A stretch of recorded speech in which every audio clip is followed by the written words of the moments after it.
નમસ્કાર બાળ મિત્રો, કેમ છો? મજામાં છો ને?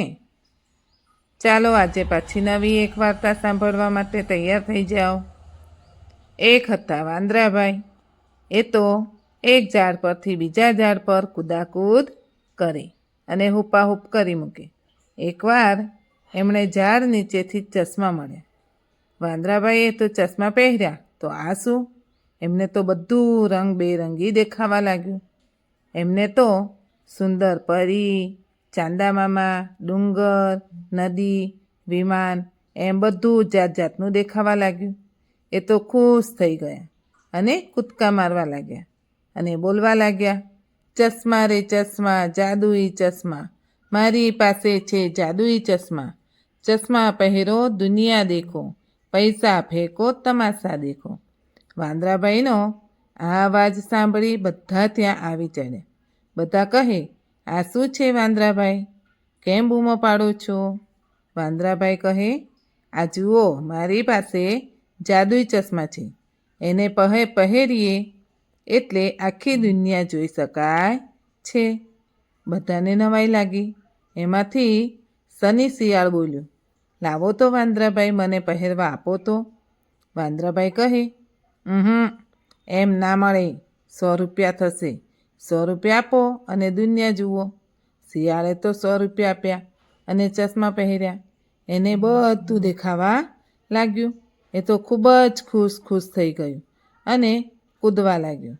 થોડી વાર પછી શિયાળે ચશ્મા વાંદરાભાઈને આપ્યા અને બધા પ્રાણીઓને કહેવા લાગ્યું, ભાઈ, ચશ્મા છે બહુ મજાના, દેખાય છે દુનિયાના ખજાના.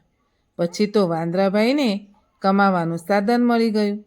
એ તો બૂમો પાડી પાડીને બધાને બોલાવતા હતા, ચશ્મા રે ચશ્મા, જાદુઈ ચશ્મા, મારી પાસે છે જાદુઈ ચશ્મા. ચશ્મા પહેરો દુનિયા દેખો, પૈસા ફેંકો તમાશા દેખો. થોડી વારમાં તો ત્યાં ભીડ થઈ ગઈ. બધા ચશ્મા પહેરવા લાઈનમાં પડ્યા. બધા તો ચશ્મા પહેરીને ખૂબ જ ખુશ થતા હતા. વાંદરાભાઈને તો આખો દિવસ સારી એવી કમાણી થઈ. રાતે વાંદરાભાઈને તો ઊંઘ જ ના આવી. એ મનમાં વિચારતા, કાલે તો હું 200 રૂપિયા કરી દઉં એટલે ડબલ કમાણી થાય. બીજા દિવસે વાંદરાભાઈ તો ચશ્મા લઈ પહોંચી ગયા ઝાડ નીચે અને બૂમો પાડવા લાગ્યા. થોડી વારમાં બધા પ્રાણીઓ ત્યાં આવી ચડ્યા. બધા 100 રૂપિયા લઈને આવેલા, પણ વાંદરાભાઈએ તો 200 રૂપિયા કહ્યા. બધાએ વાંદરાભાઈને વિનંતી કરી, પણ વાંદરાભાઈ લાલચના લીધે રૂપિયા ઓછા ના કર્યા. અંતે બધા પ્રાણીઓ એમ જ પાછા ગયા. વાંદરાભાઈને તો એક પણ રૂપિયો કમાણી ના થઈ. ત્રીજા દિવસે વાંદરાભાઈ તો ચશ્મા લઈને ઝાડ નીચે ગયા, પણ કોઈ આવ્યું નહીં. વાંદરાભાઈને તો ખૂબ જ પસ્તાવો થયો.